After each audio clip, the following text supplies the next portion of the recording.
할렐루야. 다 함께 묵상기도 드림으로 성부와 성자와 성령의 이름으로 수요 예배를 시작하겠습니다.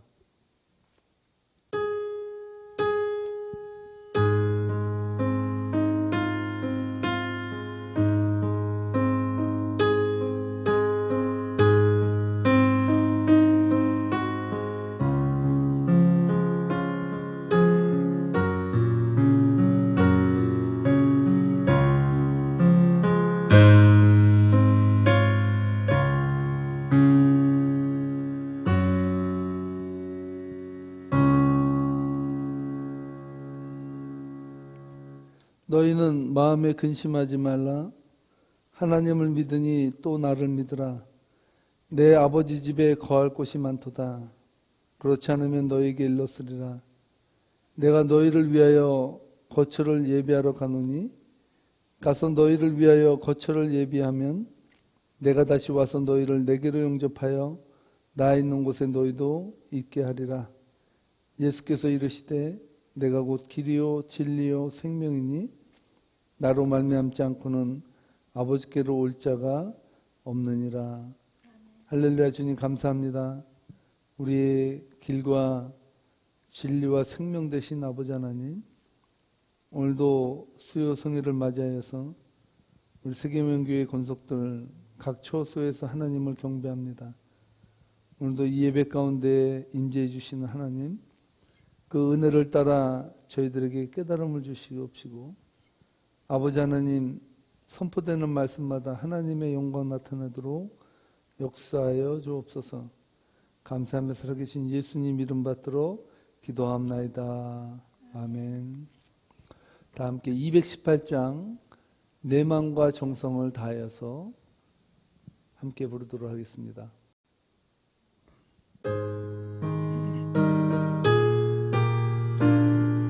가사를 생각하며 부르겠습니다. 내 마음과 정성을 다하여서 주 너의 하나님을 사랑하라. 내 몸을 아끼고 사랑하듯 형제와 이웃을 사랑하라.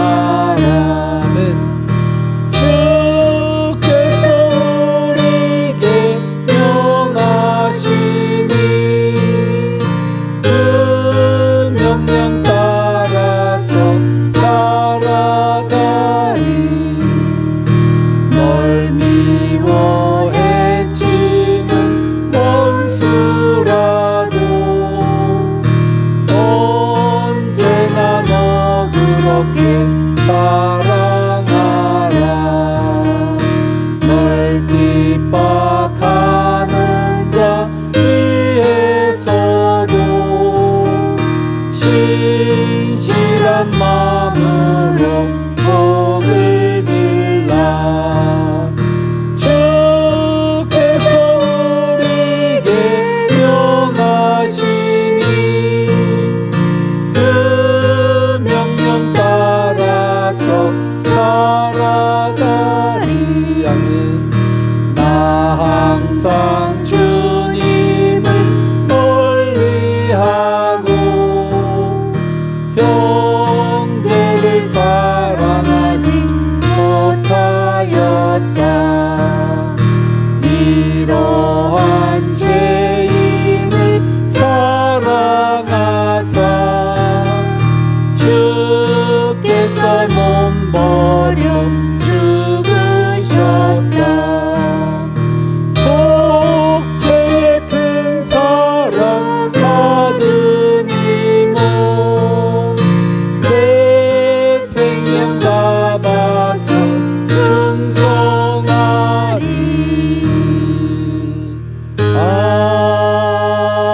아멘. 아멘. 412장입니다. 내 영혼의 그 귀 깊은 데서. 가사를 음미하면서 우리의 고백을 담아 하나님 앞에 드리도록 하겠습니다.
내 맘속에 솟아난 이 평화는 내 맘속에 솟아난 이 평화는 깊이 묻힌 보배로다.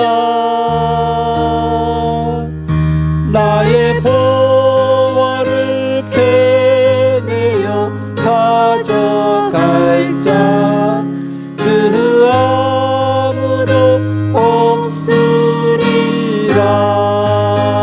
평화 평화로다. 평화 평화로다. 하늘 위에서 내려오네. 그 사랑의 물결이 영원토록 내 영혼을 덮으소서. 내 영혼의 평화가 넘쳐 주의 큰 복을 받음이라. 의 큰 복을 받음.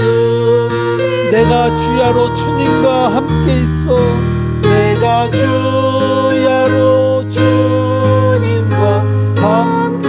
내 영혼이 편이시네. 내 영혼이 편히 간절한 마음과 평화 평화로다.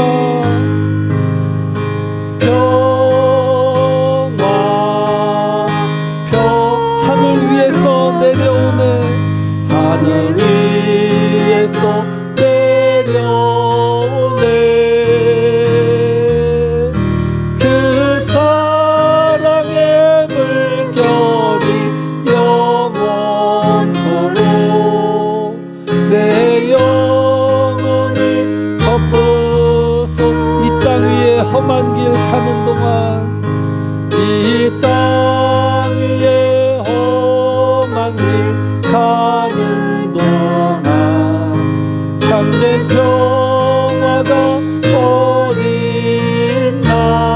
우리 모두 다 예수를 우리 모두 다 예수를 친구 삼아 참 평화를 누리겠네. 평화 평화로다. 평화 평화로다. 하늘 위에서 내려오네. 그 사랑의 물결이 사랑의 물결이 영원토록 내 영혼을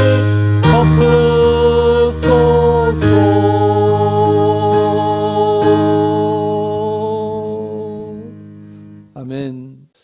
다 함께 기도하시겠습니다. 살아서 역사해 주신 아버지 하나님, 이 땅 위에 험한 길 가는 동안 참된 평화가 어디 있습니까? 이 세상에 우리가 땀 흘려 수고하는 모든 수고에 값을 얻는 세상 모든 것들이 우리들에게 얼마나 행복을 줄 수 있습니까?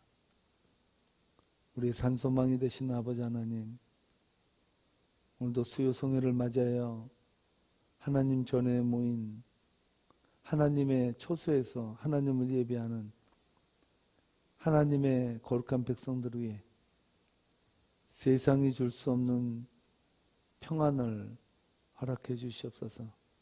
비록 세상은 종말의 위기 가운데 신음하며 소리 지르며 하나님 끝을 향해 갈지라도 주님 안에 있는 자는 평안을 누립니다. 이 평안을 빼앗기지 아니하도록 저희들을 붙들어 주시고, 아버지 하나님, 세상을 볼 수 있는 영적인 영안을 열어주셔서 오늘 이 시대에 우리에게 필요한 것이 무엇인지를 바로 보게 인도해 주옵소서. 말세를 살아가는 저희들에게 열심으로 사랑하라고 말씀하셨사오니 아버지 하나님 말씀을 따라 살아가는 저희들의 가슴속에 주님의 사랑으로 살아가는 넉넉함을 허락해 주셔서 우리의 눈이 세상의 분노와 세상의 걱정과 세상의 근심을 통해서 평안을 잃어버리지 아니하는 눈이 되지 않도록 성령님 성별시켜 주시기를 간절히 소원합니다.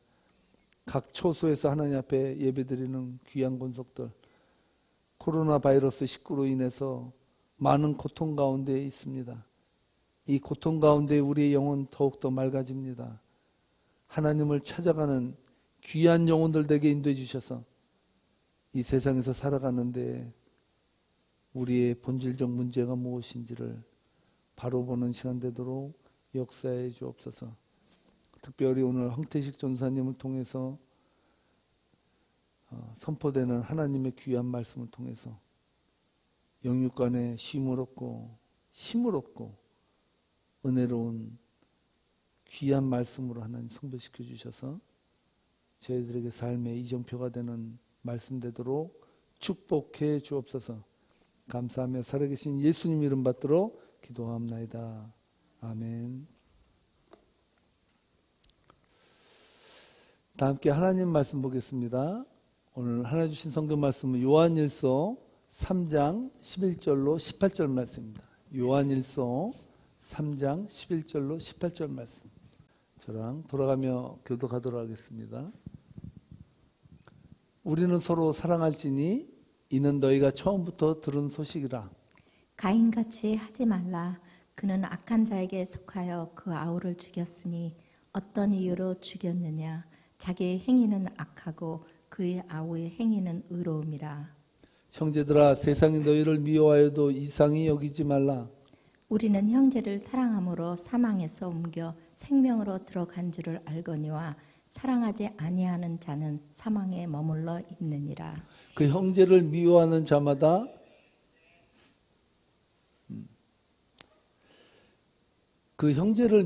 자마다 살인하는 자니 살인하는 자마다 영생이 그 속에 거하지 아니하는 것을 너희가 아는 바라. 그가 우리를 위하여 목숨을 버렸으니 우리가 이로써 사랑을 알고 우리도 형제들을 위하여 목숨을 버리는 것이 마땅하니라. 누가 이 세상의 재물을 가지고 형제의 궁핍함을 보고도 도와줄 마음을 닫으면 하나님의 사랑이 어찌 그 속에 거하겠느냐.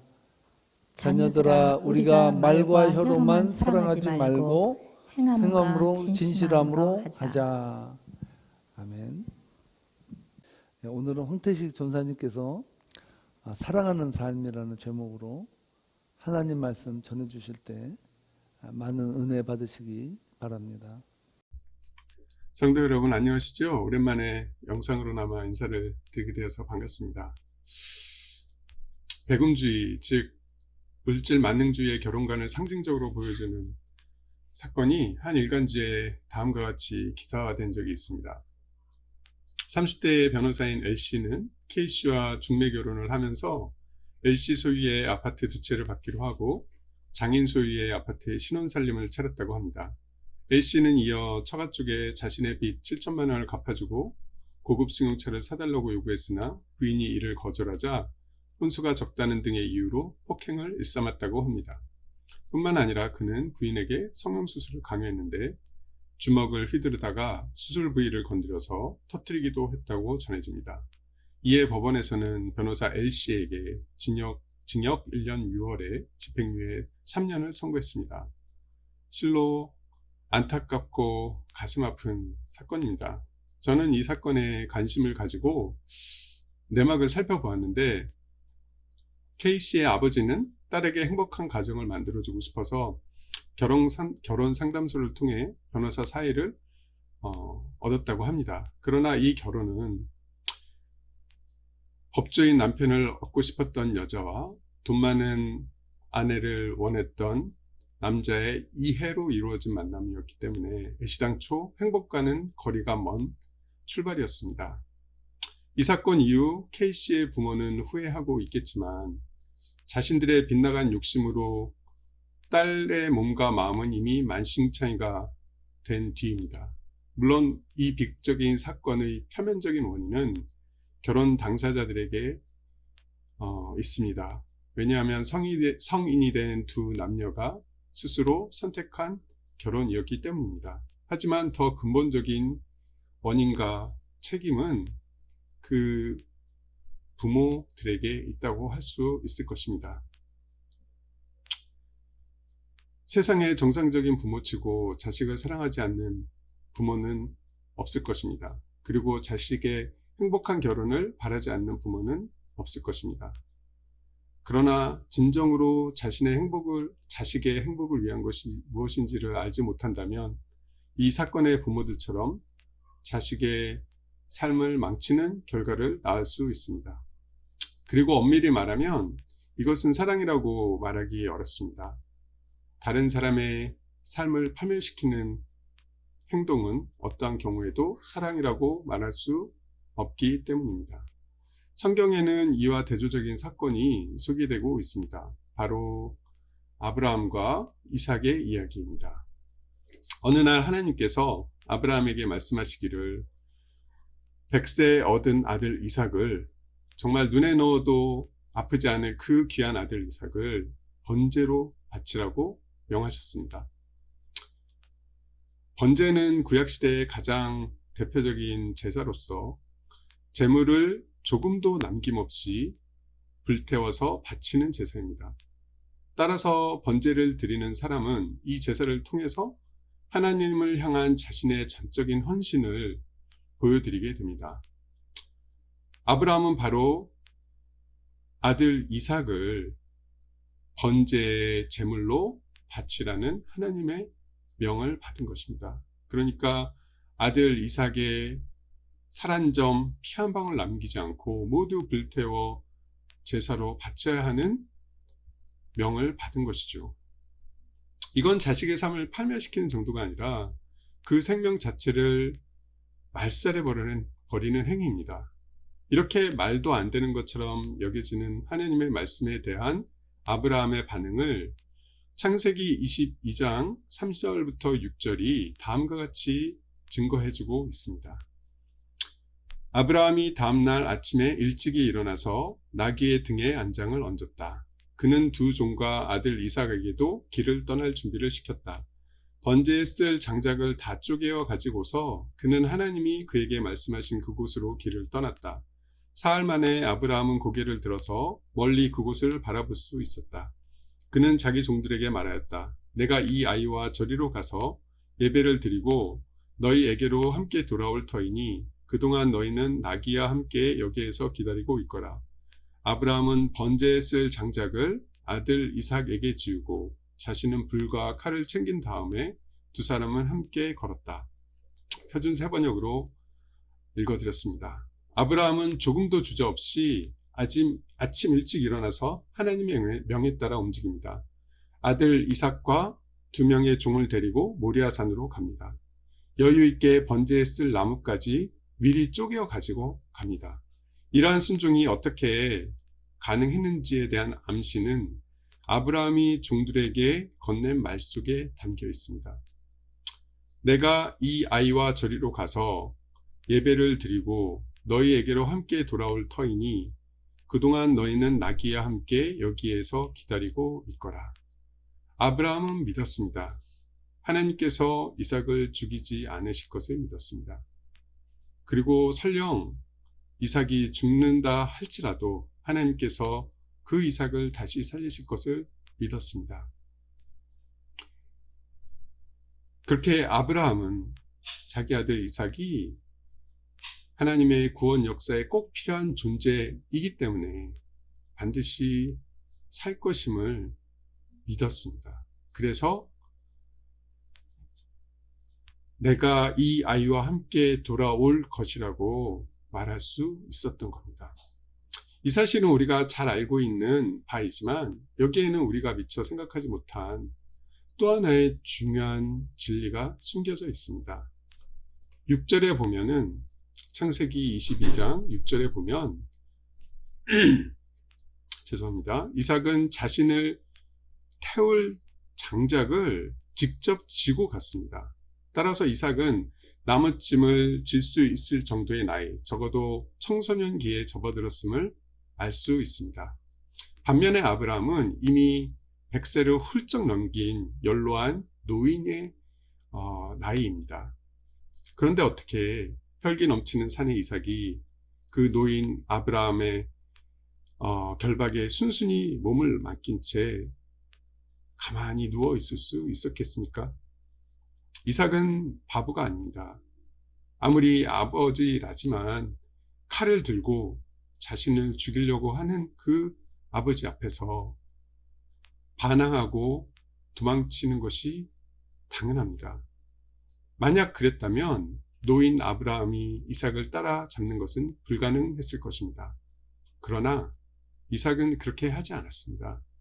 그는 전혀 반항하지 않고 아버지가 하는 대로 순종했습니다.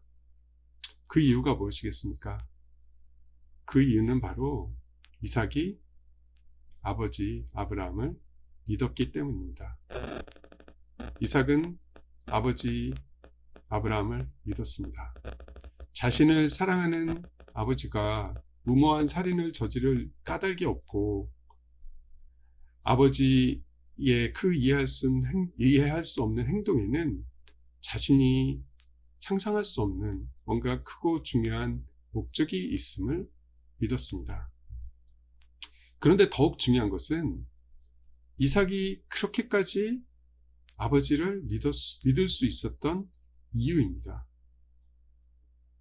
아버지를 향한 이삭의 전폭적인 신뢰가 가능할 수 있었던 이유는 아브라함이 평소에 하나님의 말씀대로 철저하게 살아왔음을 아들 이삭이 두 눈으로 똑똑히 보았기 때문입니다. 다시 말해서 아브라함의 신실한 삶, 그의 일상 속의 의로운 삶이 아버지를 향한 아들의 믿음을 가능하게 해준 것입니다. 그렇지 않습니까? 세상의 모든 아들이 자기 아버지를 믿는 것은 아닙니다. 세상의 모든 딸들이 제 어머니를 신뢰하지는 않습니다. 오히려 적지 않은 자식들이 부모의 말을 신뢰하지 않습니다. 왜 그렇습니까? 부모의 평소의 삶이 전혀 신뢰할 수 없는 삶이었기 때문입니다. 그런 의미에서 자식이 부모를 믿고 신뢰한다는 것 자체가 그 부모의 매일의 삶이 신실했고 의로웠음을 반증하는 것입니다. 일상 속에서 하나님의 말씀을 실천했던 아브라함, 매일매일 의롭게 살았던 아브라함이었기 때문에 아들 이삭 또한 의로운 믿음의 사람으로 키울 수 있었던 것입니다. 그리고 이것이 부모가 자식에게 베풀 수 있는 가장 깊은 그리고 가장 좋은 사랑이라고 할 수 있습니다. 하루하루를 하나님의 말씀에 따라서 의롭게 살아가는 부모는 자식에게 변호사 사위를 얻어주지 않아도 몇 채의 집을 장만해 주지 않아도 이미 그 사람으로 가장 깊은 사랑을 베풀고 있는 것입니다. 왜냐하면 그런 부모 밑에서 자란 자식도 그 부모가 믿는 하나님을 신뢰하면서 꿋꿋하게 의로운 삶을 펼쳐나갈 것이기 때문입니다. 그리고 의로우신 하나님은 그런 의로운 삶을 기뻐하시고 인정해 주실 것임에 틀림이 없기 때문입니다. 사실 이것은 비단 부모 자식에게만 해당되는 이야기가 아닙니다. 모든 인간관계에 적용될 수 있습니다. 가난한 사람이 물질로 사랑을 베푸는 것은 한계가 있습니다. 병약한 사람이 자기의 몸으로 봉사를 실천하는 것은 한계가 있습니다. 그러나 모든 사람에게 가능한 그리고 가장 깊은 사랑의 방법이 있습니다. 그것은 바로 내가 매일매일 하나님의 말씀에 따라서 신실하게 살아가는 것입니다. 내가 그렇게 일상 속에서 의롭게 살아간다면 그 삶 자체가 이미 나를 만나는 모든 사람에게 흘러가는 사랑이 되기 때문입니다. 왜냐하면 나는 그들에게 본이 되어주고 있기 때문입니다. 오늘 본문이 주는 메시지가 바로 이것입니다. 하나님께서 사도 요한을 통해서 요한 1서 3장 11절에서 이렇게 말씀하고 계십니다. 우리가 서로 사랑할지니 이는 너희가 처음부터 들은 소식이라. 하나님 말씀은 처음부터 마지막까지 사랑의 속삭임이라는 것입니다. 성경이 온통 러브스토리로 채워져 있으니 성경대로 살고자 한다면 오직 사랑하라는 것입니다. 그런데 사랑한다는 것이 구체적으로 무엇을 의미하는지에 대해서는 이어지는 요한일서 3장 12절이 밝혀주고 있습니다. 가인같이 하지 말라. 저는 악한 자에게 속하여 그 아우를 죽였으니 어찐 영고로 죽였느뇨. 자기의 행위는 악하고 그 아우의 행위는 의로움이니라. 하나님께서 요한 1서를 통해서 우리에게 사랑하라고 명령하시면서 가인의 예를 들고 있습니다. 가인같이 하는 것은 사랑이 아니요. 사랑하고자 한다면 가인같이 하지 말라는 것입니다. 그렇다면 이제 우리는 가인 같음이 무엇을 의미하는지 질문할 수밖에 없습니다. 이 질문, 즉 가인 같음이 무엇인지에 대한 답은 창세기 4장 3절부터 7절에서 찾을 수 있습니다. 세월이 지난 후에 가인은 땅의 소산으로 제물을 삼아 여호와께 드렸고 아벨은 자기도 양의 첫 새끼와 그 기름으로 드렸더니 여호와께서 아벨과 그 제물은 연락하셨으나 가인과 그 제물은 연락하지 아니하신지라. 가인이 심히 분하여 안색이 변하니 여호와께서 가인에게 이르시되 내가 분하여 함은 어찌미며 안색이 변함은 어찌미뇨. 내가 선을 행하면 어찌 낯을 들지 못하겠느냐. 선을 행치 아니하면 죄가 문에 엎드리느니라. 죄의 소원은 내게 있으나 너는 죄를 다스릴지니라. 성경에서 해석하기 쉽지 않은 본문 중에 하나입니다. 하나님께서 왜 아벨의 제사는 받으시고 가인의 제사는 받지 않으셨을까요? 몇 가지 해석들이 있지만 본문에서 분명히 드러나는 사실은 하나님께서 연락, 즉 기쁘게 받으신 제물의 순서입니다. 여호와께서 아벨과 그 제물은 연락하셨으나 가인과 그 제물은 기뻐 받지 않으셨습니다. 이것이 무엇을 의미하겠습니까? 하나님께서는 제물보다 그 제물을 드리는 사람을 더 중요하게 여기신다는 뜻입니다. 바꿔 말하면 제물을 바치는 자의 삶이 하나님 보시기에 합당하지 않다면, 제물을 드리는 사람의 삶이 하나님 보시기에 의롭지 않다면 그가 드리는 제물은 아무런 효력이 없다는 것입니다. 가인의 삶이 의롭지 않았음은 하나님의 질문 속에 함축되어 있습니다. 하나님께서는 가인에게 내가 선을 행했으면 왜 분을 내고 낯을 들지 못하느냐라고 질문하셨습니다. 이 말은 제물을 드리기 전까지 가인의 삶이 의롭지 않았음을 반증하고 있습니다. 그래서 오늘 본문 요한일서 3장 12절 하반절에서는 가인이 살인한 연고를 자기의 행위는 악하고 아우의 행위는 의로웠기 때문이라고 설명하고 있습니다. 따라서 가인 같음이란 제사 드리기 전까지의 악한 삶, 다시 말해서 평소에 불의한 삶이라고 할 수 있습니다. 가인같이 한다는 것은 매일매일 구리하게 산다는 거죠. 가인같이 하지 않는다는 것은 일상 속에서 의롭게 산다는 것입니다.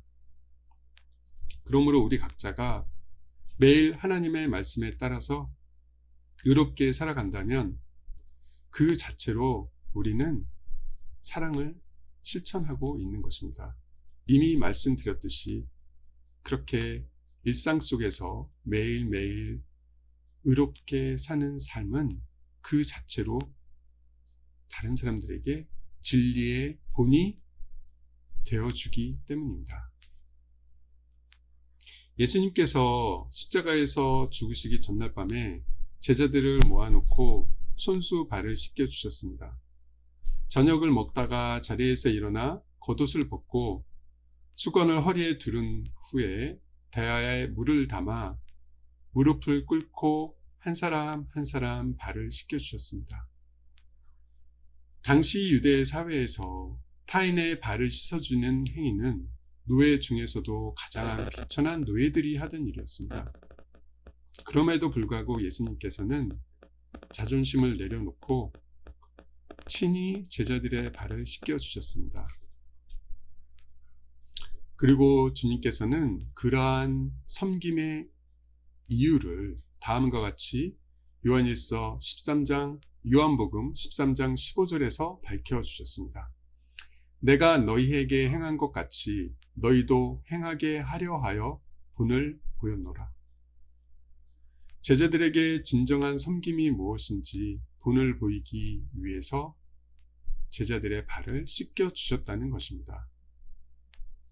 그러나 예수님께서 평소에 하나님의 말씀을 따라서 의롭게 살지 않으셨다면 제자들의 발을 씻어주는 행위는 과시용, 일회성, 해프닝으로 그치고 말았을 것입니다. 예수님께서 본을 보였다고 당당하게 말씀하실 수 있었던 이유는 이미 제자들의 발을 씻기는 그 행위 이전까지 당신의 매일의 삶이 제자들에게 본이 되는 삶이었기 때문입니다. 예수님은 3년 동안 제자들과 동고동락하면서 자신의 삶을 매일매일 제자들에게 노출시키셨습니다. 그렇게 예수님은 일상 속에서 의로운 삶을 보여주심으로써 제자들에게 왜 살아야 하고 어떻게 살아야 하는지를 알려주셨습니다.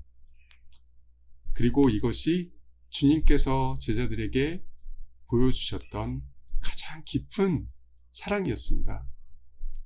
그 사랑으로 인해서 제자들은 삶의 의미와 목적을 발견했고 주님을 본받아 의로운 삶을 살아감으로써 그들 역시 우리들을 포함한 후대 사람들에게 참된 진리의 본이 되어 주었습니다. 제가 예전에 설교에서도 소개해 드렸던 한 장애인 부부의 이야기를 다시 한번 나누려고 합니다. 제가 한국에서 출석하던 서울의 장애인 교회에서는 매달 기도 편지를 발행하였습니다. 그중 한 기도 편지에는 그 교회에 출석하던 장애인 부부의 소식을 싣고 있었습니다. 그분들의 프라이버시를 지켜드리기 위해서 실명을 가리고 그 짤막한 내용을 읽어드리겠습니다. 9월 달에는 저희 공동체 안에 아름다운 사랑의 일들이 기도 제목으로 있었습니다. A 집사님의 가정을 소개합니다. 4년 전 정신지체 자매와 결혼한 저희 교회 척수 장애인 집사님입니다. 어린 부인을 사랑하는 모습은 보는 이들을 부럽기도 하고 안타깝게도 한답니다. 자매는 늘 간질병으로 머리가 아프다고 하고 집안일은 거의 하지 못하고 누워있는데 그런 모습을 늘 안타깝게 지켜보는 집사님은 현재 2,500만 원 전세에 살고 있으면서도 부인의 수술비가 1,500만 원에서 2,000만 원 정도의 비용이 소요되는 수술을 시키겠다고 하십니다. 우리 모두는 놀랬습니다. 남은 시간을 조금이라도 고통을 덜 받고 서로 건강하게 사랑하면서 살아야 하지 않겠습니까? 하는 A 집사님의 말씀에 많은 감동을 받았습니다. 작지만 서로 아끼고 사랑하는 모습들을 통해 주님 우리를 사랑하시고 우리에게 그렇게 살라 명하신 말씀을 다시금 생각해 봅니다. 세속적인 조건으로 말하자면 서두에 말씀드린 변호사 부부와 이 장애인 부부는 비교할 수 없는 상태입니다. 그 변호사 부부에 비하면 이 장애인 부부는 참으로 초라한 삶을 살고 있습니다. 그러나 누가 이 장애인 부부 앞에서 참된 행복을 논할 수 있겠습니까? 누가 이들보다 깊은 사랑을 주변 사람들에게 나누고 있다고 말할 수 있겠습니까? 이 장애인 부부는 하나님의 말씀대로 살아가는 삶으로, 그들의 그런 의로운 삶으로 가장 깊은 사랑을 주변 사람들에게 나누어주고 있습니다. 가정의 달인 5월에는 많은 사람들이 부모님 혹은 자녀들에게 선물을 나눕니다. 그 선물을 통해서 가족에 대한 사랑을 나누는 것이죠. 그러나 잊지 마십시다. 부모가 자녀에게 줄 수 있는 가장 좋은 선물은 매일매일 하나님의 말씀에 따라서 의롭게 살아가는 그 삶 자체입니다. 아브라함의 의로운 삶이 있었기 때문에 그 아버지의 하나님을 믿고 따를 수 있었던 이삭이 가능했고, 그런 의미에서 아브라함의 의로운 삶 자체가 이삭에게는 가장 깊은 사랑이었습니다. 이는 가족에게만 국한되는 이야기가 아닙니다. 예수님께서 일상 속에서 매일매일 보여주셨던 의로운 삶이 피 한 방울 섞이지 않았던 제자들에게 삶의 지표와 태도를 가르쳐 주었습니다. 그리고 그 예수님의 삶 자체가 제자들을 향한 가장 깊은 사랑이 되어 주었습니다. 그리고 그 예수님의 깊은 사랑에 힘입어서 제자들 역시 사도가 되어 매일 하나님 앞에서 의로운 삶을 살았고, 그들의 그 의로운 삶이 초대교회를 일으키는 토대가 되었습니다. 왜냐하면 의로우신 하나님께서 말과 혀가 아니라 진실된 행동으로 의를 실천하는 사도들의 사랑을 통해서 사람들을 구원하셨기 때문입니다. 그래서 오늘 본문은 이렇게 마무리되고 있습니다. 요한일서 3장 16절부터 18절을 공동 번역본으로 읽어드리겠습니다. 그리스도께서는 우리를 위해서 당신의 목숨을 내놓으셨습니다.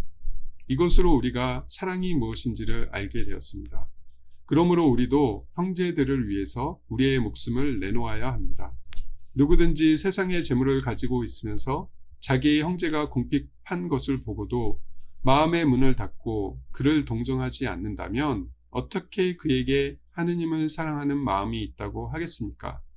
사랑하는 자녀들이여, 우리는 말로나 혀끝으로 사랑하지 말고 행동으로 진실하게 사랑합시다. 기도드리시겠습니다. 하나님, 지금 이 시간 저희는 변호사 부부와 같이 자신의 욕망을 좇아 타인을 해치는 자들이었는지, 장애인 부부와 같이 하나님의 말씀을 따라 사람을 사랑하는 자들이었는지 곰곰이 생각해 봅니다. 저희의 사는 처지와 형편은 모두 다르지만 우리 모두가 행할 수 있는 참사랑, 가장 깊은 사랑이 무엇인지를 깨우치게 해주셔서 감사드립니다. 저희가 일상 속에서 매일매일 의로운 삶을 행함으로써 저희의 의로운 삶 자체가 가족들을 향한, 나아가 타인을 향한 하나님의 사랑으로 드러나게 하옵소서. 그러한 삶이 저희 자신의 능력으로는 가능치 않음을 고백합니다. 하지만 영원한 본이 되어주신 예수 그리스도의 사랑에 힘입어 저희들 역시 저희를 아는 사람들에게 참된 진리의 본이 되게 도와주옵소서. 사랑하는 예수 그리스도의 이름으로 기도드립니다. 아멘. 전도사님의 사랑의 메시지에 많은 은혜 받으셨을 줄 믿습니다. 함께 주님 가르쳐 주신 기도로 수요 예배를 마치도록 하겠습니다. 하늘에 계신 우리 아버지, 이름이 거룩히 여김을 받으시오며 나라의 임하옵시며 뜻이 하늘에서 이루어진 것 같이 땅에서도 이루어지리이다. 오늘날 우리에게 일용할 양식을 주옵시고 우리가 우리에게 죄진 자를 사해 주신 것 같이 우리 죄를 사해 주옵시고 우리를 시험에 들지 말게 하옵시며 다만 악에서 구하옵소서. 나라와 권세와 영광이 아버지께 영원히 있사옵나이다. 아멘.